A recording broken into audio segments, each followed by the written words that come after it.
Y tristemente, muchos líderes cristianos no entienden bíblicamente el concepto de misiones. Ustedes tienen un bosquejo en sus manos y les llamo la atención a esta primera parte que estamos comenzando ya, donde dice el mandato misionero. ¿Cuál es el mandato que hemos recibido? Observen, por favor, que esta primera parte tiene tres divisiones. Divisiones marcadas por medio de tres palabras: misión, misiones y misionero. Además, les digo que ninguna de estas tres palabras es una palabra bíblica. Tanto que hablamos de misiones, de misioneros, etc., ninguna de estas palabras aparece ni siquiera una vez en la Biblia. No son palabras bíblicas. Ahora, el concepto, por supuesto, está, como la Trinidad, otra palabra que no aparece en la Biblia, o la palabra rapto, algo así. Hay muchas palabras que no aparecen en la Biblia, sin embargo, son palabras importantes para nosotros. Pero si la palabra no aparece en la Biblia, tenemos que asegurarnos de entender bien su significado, y específicamente su significado bíblico. Así que en estos días vamos a dedicarnos a escudriñar bien los significados de estas tres palabras: misión, misiones y misionero. Y vamos a comenzar con la palabra misión. Estamos hablando del mandato misionero que hemos recibido. Y la palabra misión habla del propósito bíblico que tenemos. La palabra misión es una palabra que usamos comúnmente. Hablamos de un hombre que anda en una misión. Una misión es un propósito, es un rumbo, es un objetivo. Entonces, cuando hablamos de la misión de Dios, estamos hablando de cuál es su propósito, cuál es su objetivo, cuál es la meta que Dios ha establecido para su obra entre nosotros. Cuando nosotros hablamos del tema de misiones, tenemos que recordar que este tema, entonces, tiene que ver con la totalidad de la obra de Dios. Si una misión es lo que establece propósito y dirección, por tanto, la misión de Dios es su propósito. Y por lo tanto, ahora llegando a la práctica, hablar de la misión de Dios como si fuera una subdivisión de la teología o de la responsabilidad de la iglesia sería un error total, porque la misión de Dios es lo que nos da propósito a todos nosotros. No puede ser una subdivisión. Representa la totalidad de lo que Dios es y lo que hace, de lo que es su plan para este mundo, para el universo entero. Así que cuando estamos hablando de la misión de Dios, y todo esto es por medio de introducción, y hemos entrado en el bosquejo, estamos hablando nada más de lo que representa esta palabra, del concepto en sí. Pero el corazón de misiones entonces tendría que ver con el plan de Dios para su reino. Ahora, supuestamente, ustedes que están recibiendo este curso de misiones son aquellos que han cursado otros estudios en este instituto bíblico y entienden que el tema de la Biblia es el reino que Dios pretende establecer. Así que la misión de Dios es su plan para su reino. Es su deseo para buscar al hombre perdido, por supuesto, pero es tan solo una parte. Es el pago de Dios por nuestro pecado. Es el don de la salvación completa para nosotros de parte de Cristo. Esto y mucho más. Tenemos que entender que la misión de la iglesia, la tuya, la mía, la misión de la iglesia está basada en Dios, en su persona, quien, motivado por su gran amor, mandó a su Hijo unigénito en una misión de rescate. La Biblia nos dice que Él vino a buscar, a salvar y a dar su vida en rescate por muchos, y a completar su misión. Y un poco antes de ascender al cielo, Él dijo algo a sus discípulos de gran importancia. Se lo dijo en Juan 20, 21. Juan 20, 21. Dijo: como me envió el Padre, así también yo os envío. Como me envió el Padre, así también yo os envío. Lo cual quiere decir que si quiero entender cuál es mi misión, cuál es mi propósito, tengo que entender la misión de Dios. Porque mi misión es igual a la de Él. Como me envió el Padre, así también yo os envío. Entonces mi misión es nada más y nada menos la misma misión del Señor Jesucristo.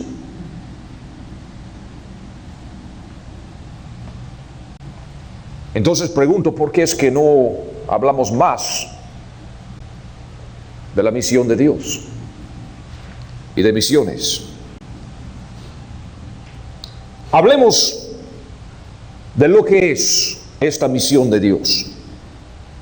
Y la primera cosa que tenemos que estudiar es el hecho de que esta misión, este propósito bíblico, este propósito divino que Dios tiene, es algo enraizado en el diseño de Dios para su reino, como decíamos antes, pero ahora vamos a profundizarnos un poco. Como les dije, el reino de Dios es el tema mayor de la historia y la Biblia.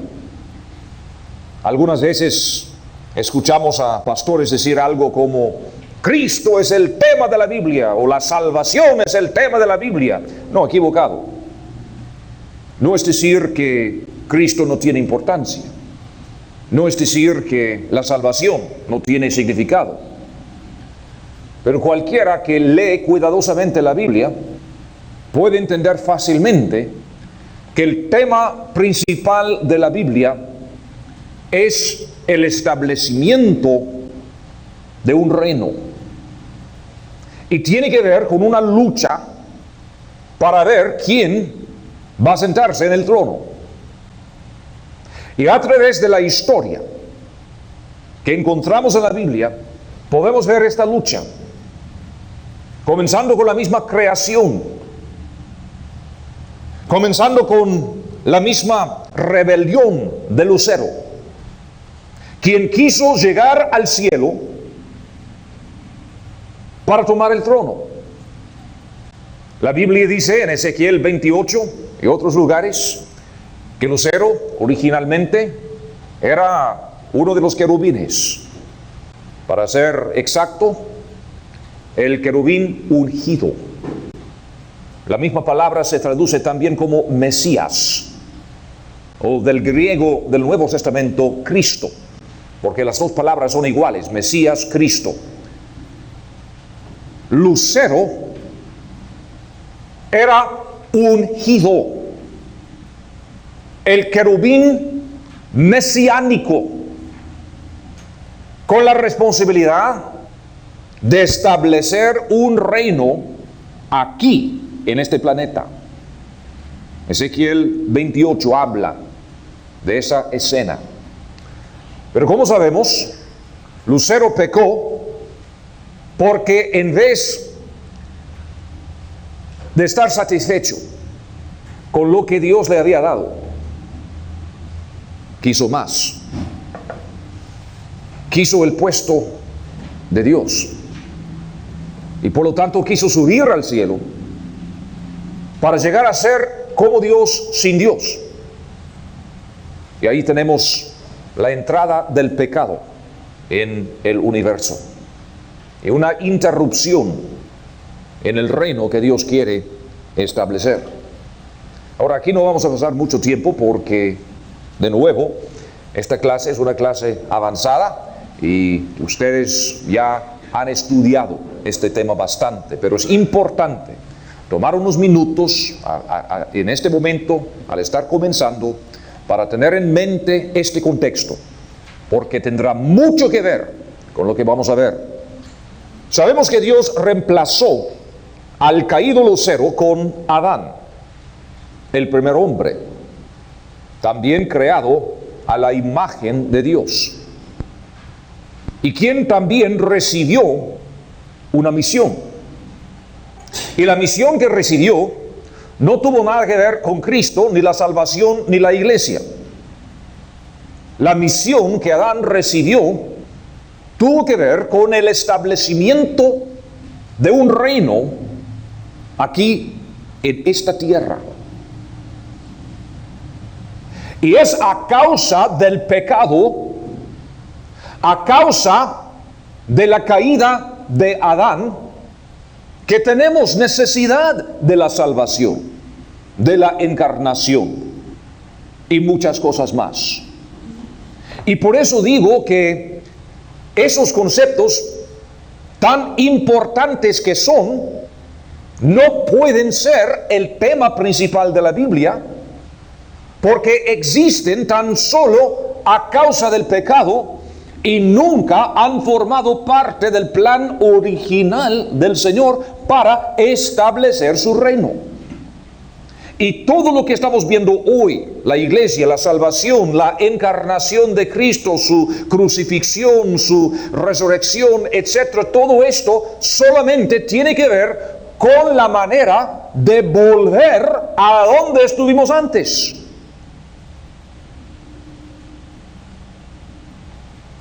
Para que sea posible por fin establecer lo que Dios ha querido desde un principio, un reino aquí en esta tierra que pueda multiplicarse y extenderse hasta llenar el universo entero. Sí, el universo entero, de una raza de gente, para alabar y glorificar el nombre de Dios para siempre. Este es el plan del Señor. Esta es su misión. Y es tan importante entender lo que Dios está haciendo. Si estamos en una guerra espiritual, es necesario entender qué estamos haciendo.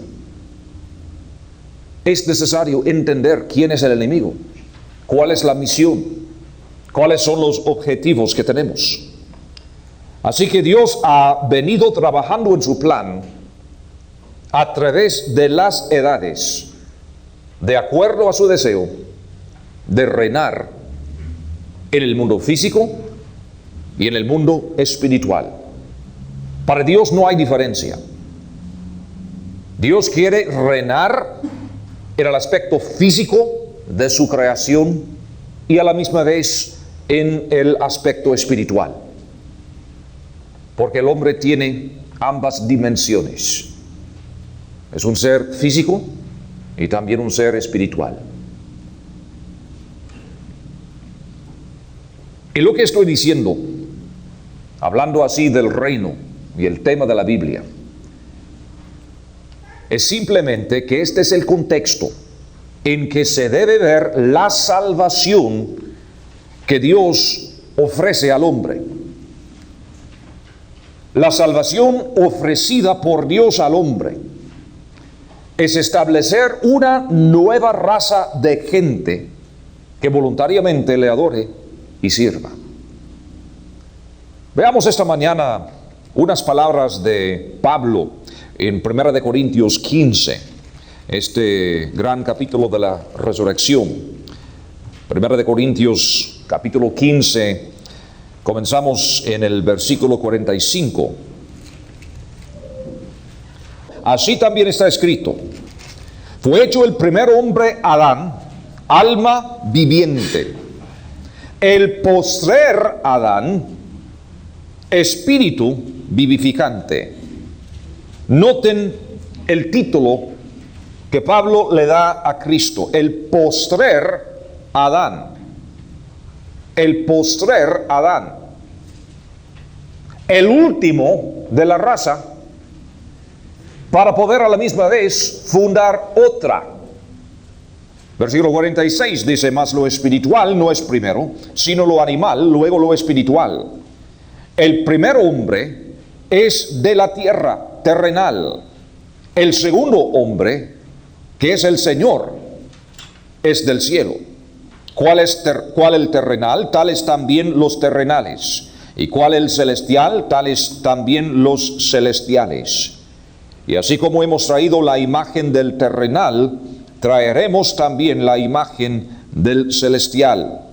Pero esto digo, hermanos, que la carne y la sangre no pueden heredar el reino de Dios, ni la corrupción hereda la incorrupción.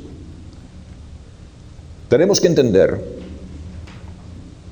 que Cristo Jesús, hablando ya no del Cristo de la eternidad, pero hablando del Señor Jesucristo, después de su encarnación, se encarnó con el propósito no tan solo de salvarme a mí y a ti, mayormente vino con el propósito de establecer una nueva raza de gente para reemplazar la raza de Adán.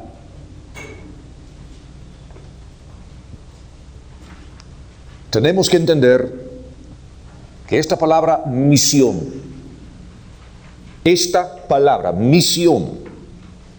es una palabra cuyo significado está enraizado en el diseño de Dios para su reino.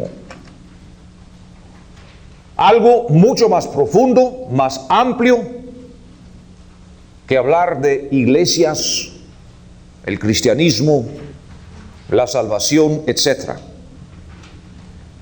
Pero la misión de Dios también, debido al problema del pecado, debido a la caída de Adán, es una misión también enraizada en la realidad del hombre perdido.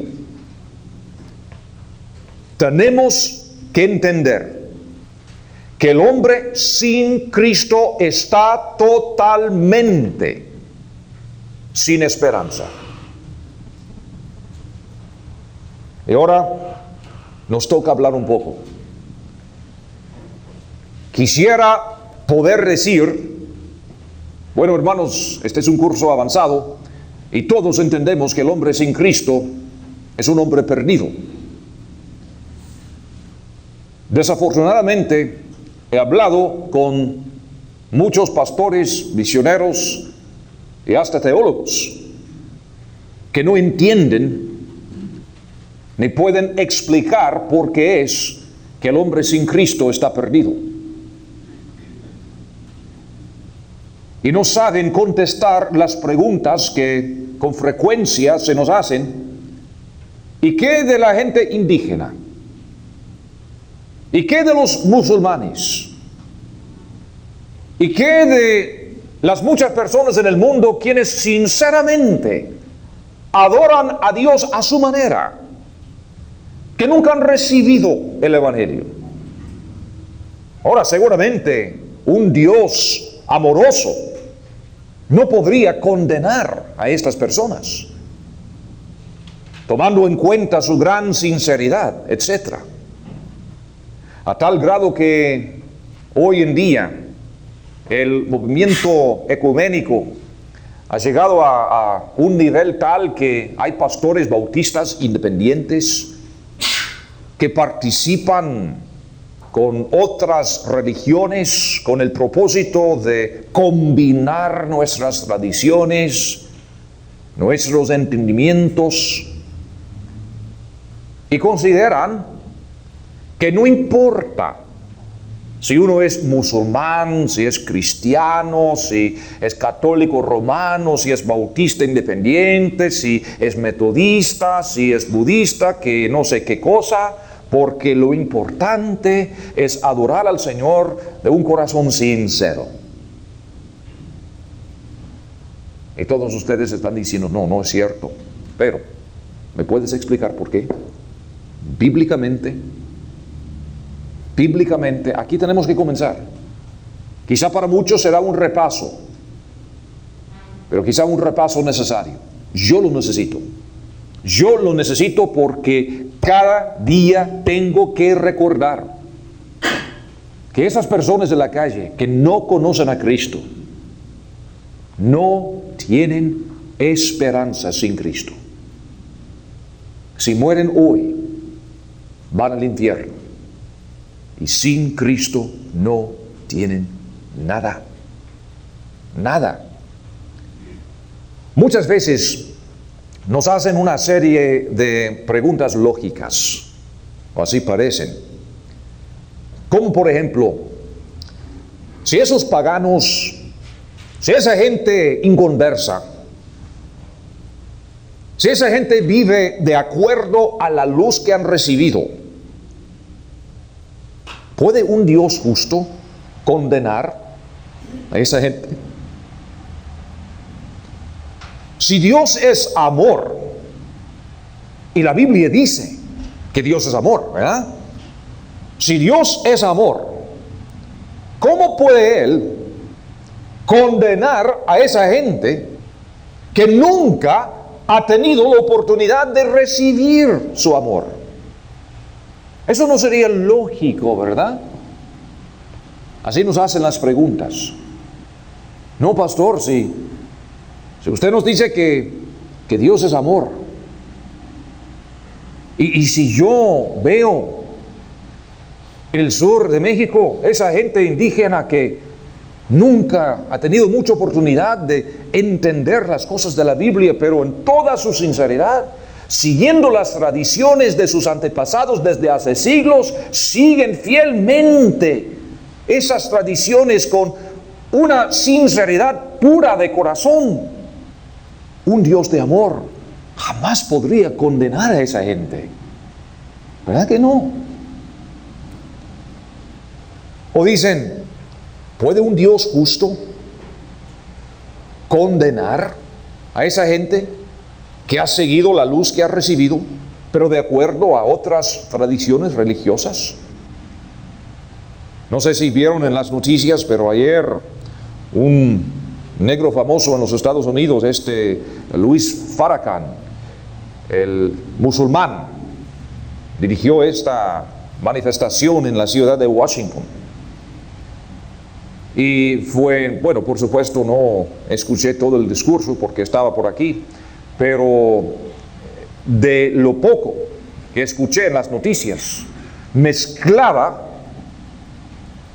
muy bien la Biblia, el Corán, el cristianismo, el Islam, hablando del único Dios, hablando del Dios creador, el Dios altísimo, el Dios omnipotente, y que estamos aquí todos porque amamos a Él sea la gloria, vamos a volver a conceptos morales y vamos a hacer esto y el otro, y hablaba supuestamente con una sinceridad increíble, y mucha gente le escuchaba, gente cristiana, gente evangélica, gente bautista, gente musulmán, gente atea, etcétera, y todos diciendo: qué admirable, qué hombre más sincero.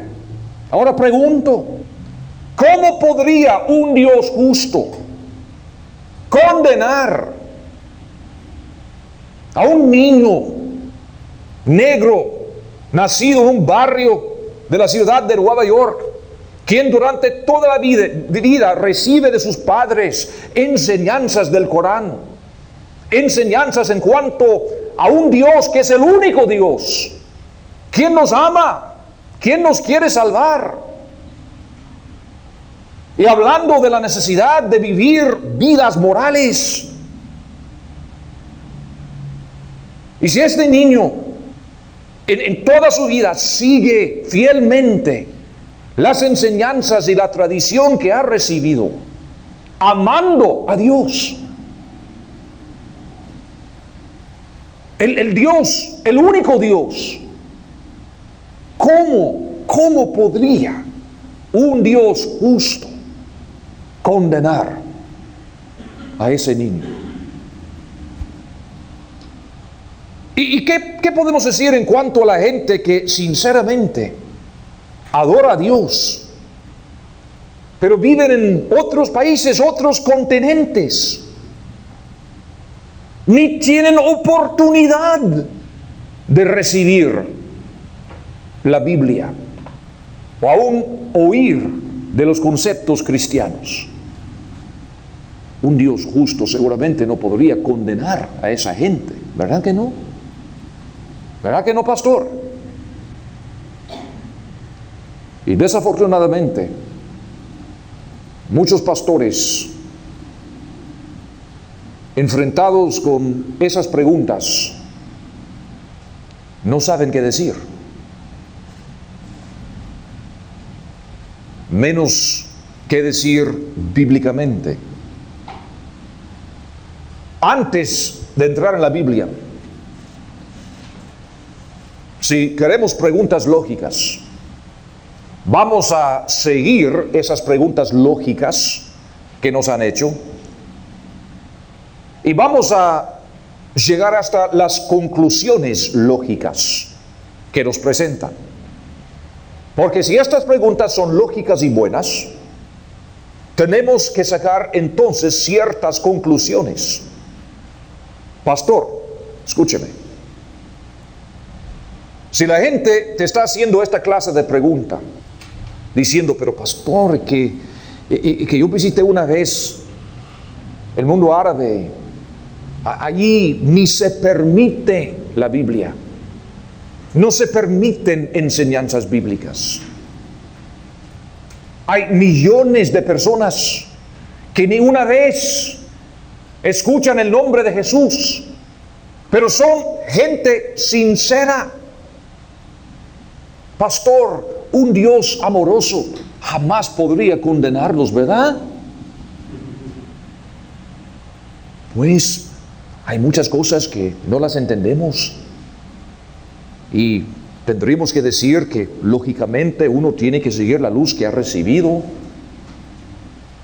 Bueno, no sé precisamente qué decirte. Yo sé que la Biblia enseña que necesitamos a Cristo y tenemos que predicar el Evangelio, pero posiblemente el Señor pasa por alto la ignorancia de ellos y tomando en cuenta su sinceridad hace alguna provisión. Yo no sé, pastor, un momentito. Si somos honestos y si seguimos esa lógica, si esos paganos que nunca han recibido el Evangelio no están perdidos, ¿no sería mejor que nunca lo escucharan?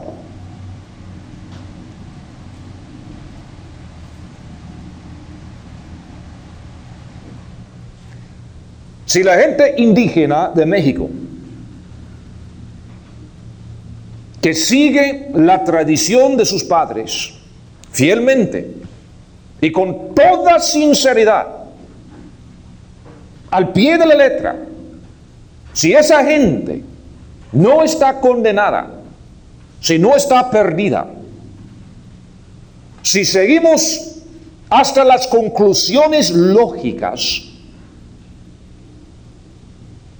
lo mejor que podríamos hacer nosotros sería jamás predicarles el Evangelio.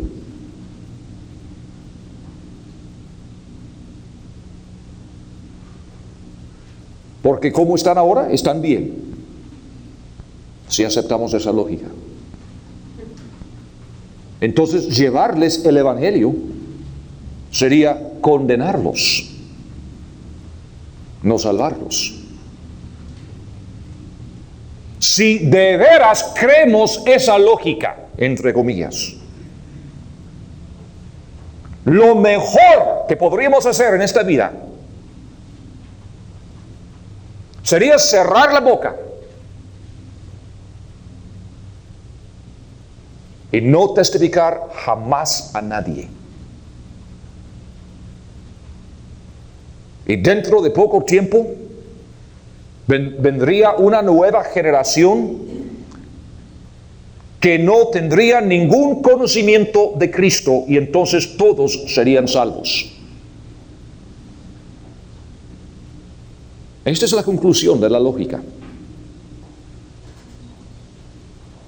Si la gente que nunca ha escuchado el Evangelio, que sigue en su sinceridad, está bien, lo mejor que podríamos hacer nosotros sería cerrar la boca y jamás predicar otro sermón. Jamás presentar el plan de la salvación a otra persona. Eso sería el favor más grande que podríamos ofrecer a la humanidad.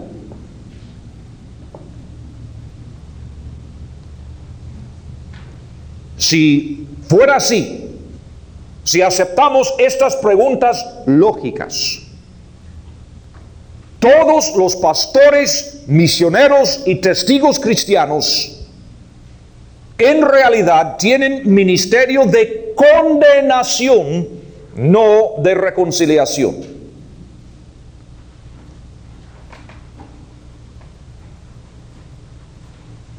Ahora, si esta lógica es correcta, entonces pregunto, ¿por qué hay tantos mandamientos en la Escritura acerca de la necesidad de llevar el Evangelio a aquellos que nunca lo han escuchado? ¿Y por qué se presentan estos mandamientos con tanta urgencia? Y ahora Dios nos tiene precisamente donde nos quiere. O tenemos que aceptar lo que dice la Biblia,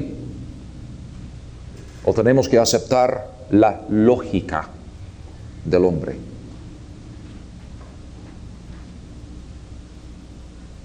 No hay lugar en medio. O la Biblia es la verdad, o lo que pensamos es la verdad. Y si lo que pensamos es la verdad, mejor botar la Biblia de una vez, cerrar la boca y no mencionar jamás el nombre de Cristo. Eso sería el mejor ministerio que podríamos tener. Sin embargo, sabemos y claramente que la Biblia enseña el estado perdido del hombre que no tiene la Biblia. Llegamos hasta el punto C. El estado perdido del hombre que no tiene la Biblia. Ahora, cuando hablo del hombre que no tiene la Biblia, aquí estamos hablando de aquel que jamás ha escuchado el mensaje bíblico. No estamos hablando de aquel que llegó una vez a esta iglesia u otra iglesia, escuchó el Evangelio y luego lo rechazó. Estamos hablando de aquellos que viven en la China o en África o cualquier otro lugar que nunca jamás en sus vidas han tenido oportunidad de escuchar el Evangelio. ¿Está condenada esa gente? Y si es así, ¿cuáles son las bases bíblicas de su culpabilidad? Eso queremos saber. Para comenzar, la Biblia enseña, y muchas veces, que la naturaleza pecaminosa del hombre es la base de su culpabilidad. Somos culpables, estamos bajo la condenación de Dios, no por haber cometido un pecado específico, sino a causa de la misma naturaleza que hemos recibido. Anoche en 2 de Pedro, el primer capítulo, vimos en versículos 3 y 4 la posibilidad de llegar a ser participantes de la naturaleza divina. Y es necesario porque la naturaleza humana que tenemos nosotros por nacimiento es una naturaleza fallada. En el Salmo 51, versículo 5, tenemos un versículo clásico, donde David dice, el Salmo 51, versículo 5, He aquí en maldad he sido formado, y en pecado me concibió mi madre. Ahora bien, el sentido del hebreo hace claro que David no está hablando del acto de concepción, porque algunos tratan de tomar este versículo fuera de su contexto para decir que el sexo en sí es pecado. Pero no es el mensaje de David. El mensaje de David es que desde su concepción ha sido pecador. Antes de cometer pecados, era pecador. Antes de salir de la matriz de su madre, era pecador.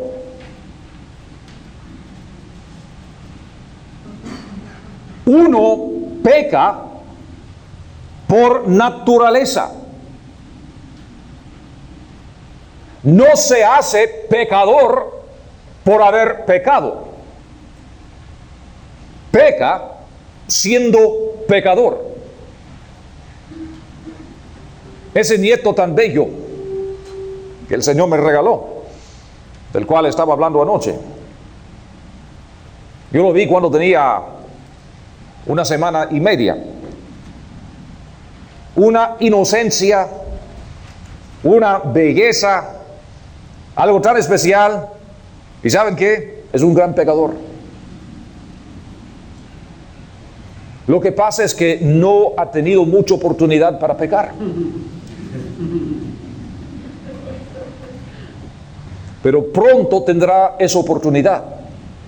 Y pecará siendo pecador. No se convierte en pecador pecando, sino peca siendo pecador. Y esta es la enseñanza del Salmo 51, versículo 5. Algo malo tenemos en el nacimiento. Este es el mensaje de la Biblia. En sus notas pueden apuntar Romanos, versículos o capítulos, capítulos 1 al 3. Esos 3 capítulos forman la base doctrinal para hablar del estado pecaminoso del hombre. No tenemos tiempo esta mañana y no está dentro del alcance de este curso leer y exponer esos capítulos. De nuevo, es una clase avanzada. Supuestamente ustedes habrán leído estos capítulos varias veces. Pero esos capítulos hablan del hecho del pecado. Somos pecadores. La realidad de la revelación de Dios para todo hombre es la base para su condenación. Dios se ha revelado al hombre en dos maneras, siempre hablando de este estado perdido del hombre. Primero, establecimos el hecho de que el hombre nace pecador. El Salmo 51, versículo 5, y las muchas referencias que tú puedes buscar en tu propio estudio establecen este hecho, agregando la obra maestra de Pablo en Romanos 1 al 3. Tenemos que concluir, por tanto, que el hombre es pecador de nacimiento. Pero ¿qué es más? Y otra cosa que encontramos aquí en esos capítulos famosos de Romanos es que el hombre es culpable no solo porque es pecador, sino porque Dios se ha revelado.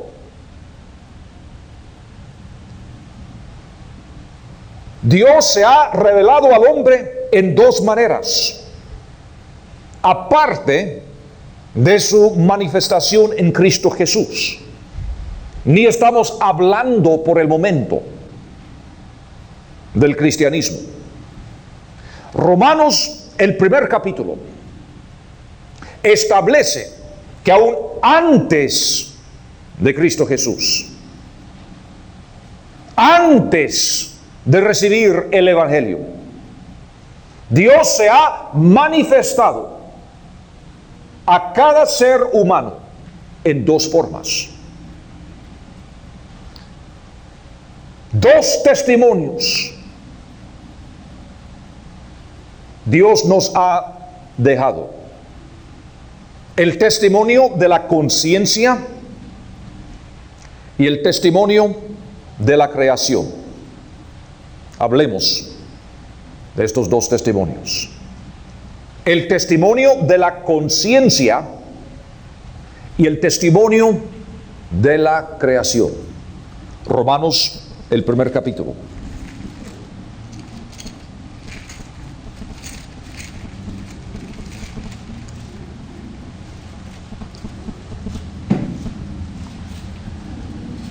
Al estar buscando esta referencia, ¿saben, líderes y pastores, cuál es el problema acá?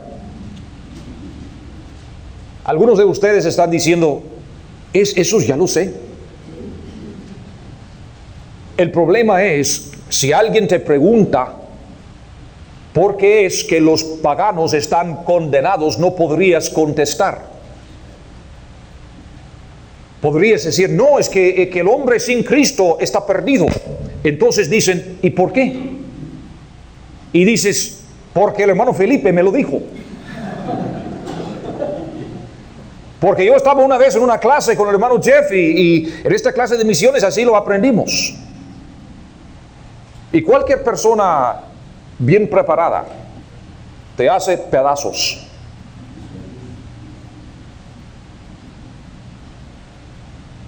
Y aunque es un repaso, y aunque es algo que ya lo puedes, lo que pasa es que, como decía anoche, muchas veces estás tan ocupado coleccionando datos bíblicos que no tienes tiempo para asimilar y vivir y aplicar esos datos. Y por lo tanto no te sirven. Y lo que estoy diciendo es que no importa hablar de misiones, misioneros y todas esas cosas si no entendemos bien que el hombre sin Cristo no tiene esperanza. Y si tú no puedes defender esa posición bíblica, es porque no lo entiendes.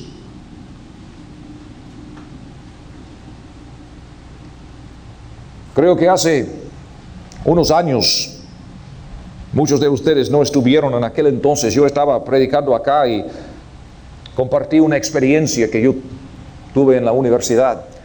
Antes de convertirme, mi carrera en la universidad fue la filosofía. Y me gustaba bastante porque aprendí que en esa carrera me fue muy fácil engañar a los profesores. Porque hoy en día las filosofías que tenemos son en realidad antifilosofías, no como las filosofías clásicas. Y en los años 60 fue bien fácil hablar filosóficamente, sin decir nada. Y los profesores decían, oh, sí, muy interesante. Pues sí, cada quien tiene derecho de opinar. Entonces yo aprendí bien fácil que podría engañar a los profesores sin estudiar mucho. Sin embargo, una vez me encontré con un profesor no común y corriente. Y estuvimos en un curso y fue un día de examen. Y yo, como mi manera, no había estudiado mucho. Y fue un examen oral. Y yo decía, mejor. Entonces me hace una pregunta en cuanto a Nietzsche y su concepto del Superman y todo eso. Y, ¿cómo no, profesor? Entonces comienzo a hablar filosóficamente. Bueno, que Nietzsche en realidad, que tenía la idea, que no sé qué. En realidad, a mí me parece que... Y dentro de poco se me acabó la gasolina. Y dije algo fatal. Les digo lo que dije. Dije, bueno, profesor, es que, bueno, en realidad, profesor, yo sé lo que quiero decir, pero no encuentro las palabras adecuadas.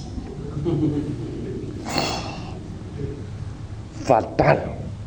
El profesor dijo, señor Adams, siéntese por favor y que se calle. Porque si no puede expresar algo por medio de palabras, es porque seguramente usted no lo entiende.